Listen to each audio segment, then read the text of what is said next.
Labadiena! Noriu pakviesti Jūs keliauti kartu į Indiją. Kovo 3-19 dienomis kartu su keliais bičiuliais organizuojame kelionę į Indiją ir kviečiame Jūs prisijungti prie grupės. Planuojame aplankyti šiaurinę Indijos dalį, nuvažiuoti į tokią vietą kaip Amritsaras. Tenais yra tokia auksinė šventykla, į kurią reguliariai atvyksta piligrimai iš viso pasaulio ir tai skaitosi kaip šventa sikhų tradicijos vieta. Ten be abejonės, jeigu žiūrėsite nuotraukas, tai pamatysite, ta šventykla jinai įspūdingo grožio ir be abejonės ta vieta jinai yra visiškai atvira visoms tradicijoms, jinai atvira visiems tikėjimams ir ten gali visi joje lankytis.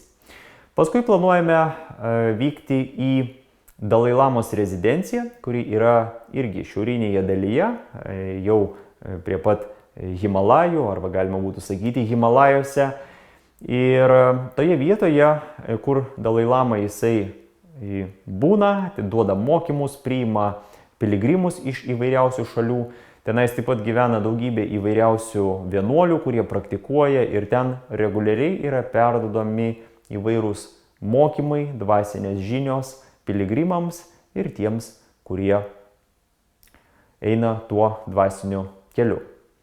Paskui planuojame aplankyti Haridvarą, kuris yra gerai žinomas kaip senoji jogų sostinė. Tai yra vienas iš seniausių pasaulio miestų ir tenais be abejonės irgi taip pat yra įvairiausios šventyklos, tenais teka Gango upė, tenais reguliariai vyksta įvairios ceremonijos, ritualai, būtent susiję su hinduizmo tradicija. Paskui planuojame nuvykti į Rišikešą. Rišikešas tai yra toksai šiuolaikinių vakariečių, tokia kaip sostinė. Jinai dažnai dabar įvardinama kaip jogų miestas, vieta, kur vyksta, kur mokomi žmonės atlikti jogos praktiką. Pasakysiu jums sąžiningai, iš tikrųjų, kaip kai kurie mokytojai teigia, tai ten tos tikros jogos, tai iš tikrųjų nelabai ir yra. Bet jeigu taip kalbant bendrai, paviršutinė prasme, tai pats Rišikešas jis be abejonės atrodo tikrai labai gražiai, unikaliai. Tenais yra kalnai, tenais teka Gango upė, tenais yra daugybė įvairiausių ašramų, tenais yra daugybė įsikūrusi net ir jogos mokyklų. Tenais, pavyzdžiui, Rišikešė labai gerai žinomas jogos mokytojas Svamis Šivananda, kuris žinomas visame pasaulyje. Tie, kas praktikuojate jogą, tai žinote garantuotai ir šitą pavardę.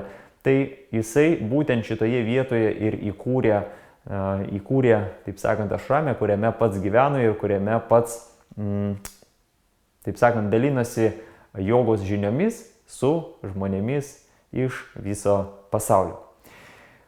Paskui planuojame aplankyti kitą labai svarbų Indijos miestą, tai yra Varanasis. Varanasis tai yra unikali ir šventa Indijos vieta tuo, kad skaitosi, pasak indų ir pasak jų tikėjimo, skaitosi, kad jeigu tu miršti Varanasyje, tuomet tu iš karto įgauni išsilaisvinimą. Tai vat, ir dėl tos priežasties daugybė žmonių važiuoja į Varanasį tam, kad Varanasis būtų paskutinė jų gyvenimo vieta.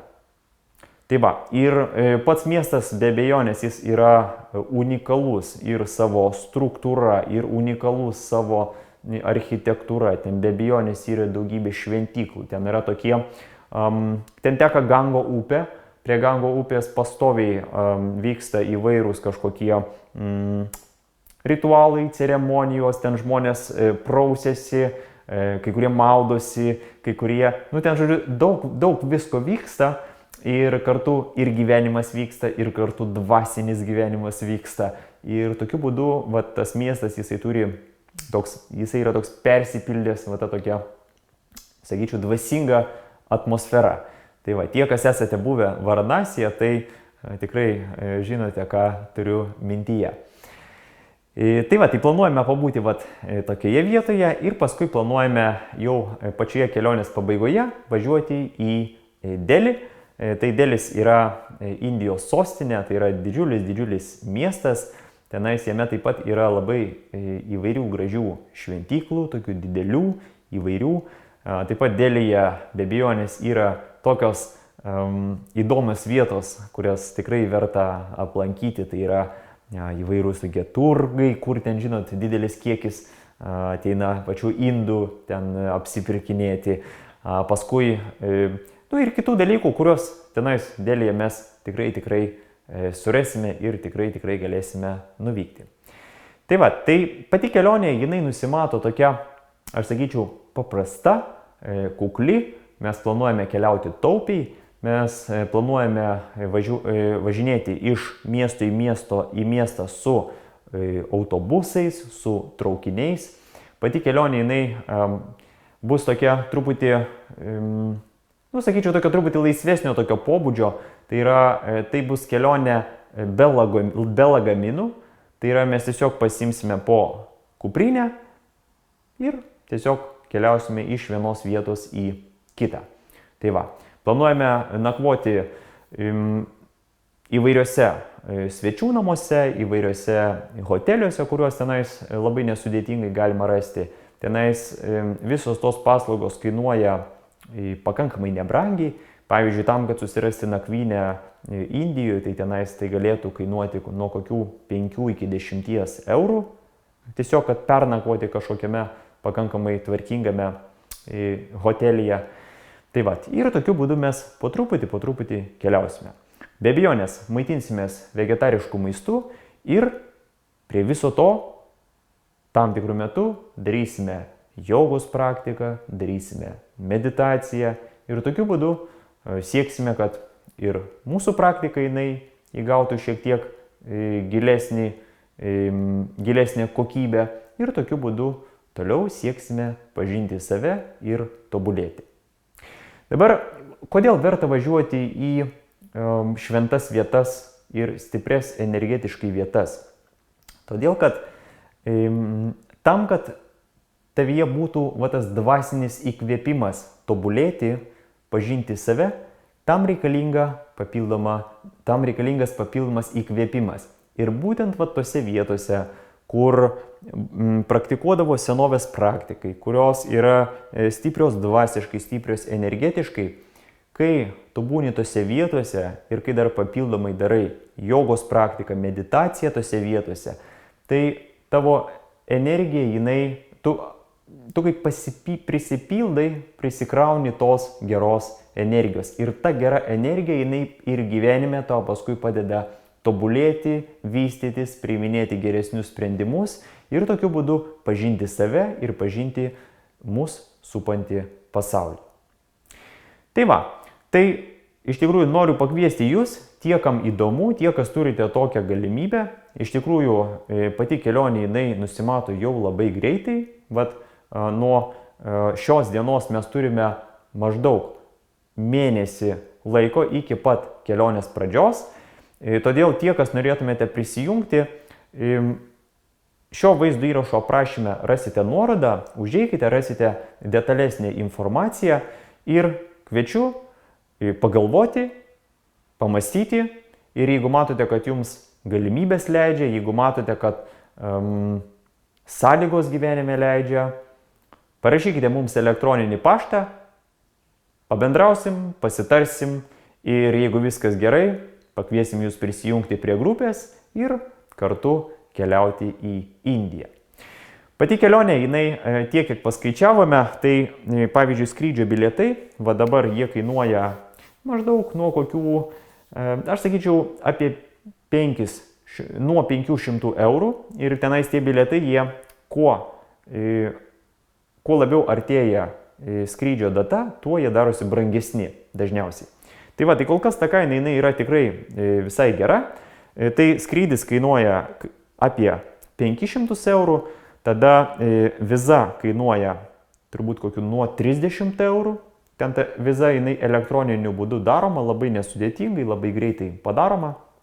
Paskui paskaičiavom, kad nakvynė, transportas, maistas tenais vietoje tai galėtų kainuoti dar apie 500 eurų. Ir papildomai yra toks kelionės mokestis už organizavimą, tai yra 300 eurų nuo žmogaus. Tai va, tai gaunasi, kad viso pati kelionė panašiai galėtų kainuoti apie 1300 eurų. Tai va, tai jums reikėtų nusipirkti skrydžio bilietą, jūs turėtumėte savo visas tas asmeninės išlaidas, ten nakvynė, transportui, maistui, ten suvenyram kažkokiem papildomai, arba tam, ką jūs norėtumėte tenais įsigyti, ir dar papildomai 300 eurų prie viso to. Tai va, tai taip sakant, jeigu galimybės leidžia, jeigu jūs jau seniai galvojate apie Indiją ir seniai galvojate, kad norėtumėte nuvažiuoti, bet niekaip neatsiranda tos progos, niekaip kažkaip čia, nepavyksta ištrūkti, tai iš tikrųjų tai yra puikia galimybė, puikia proga prisijungti prie tų, kas jau važiuoja tenais ir kartu gauti tą patirtį. Tai va, kam įdomu, rašykite ir tikiuosi turėsime galimybę keliauti kartu ir aplankyti šventas Indijos vietas. Dėkuoju, kad išklausėte ir atsisveikinu iki kito susitikimo. Iki.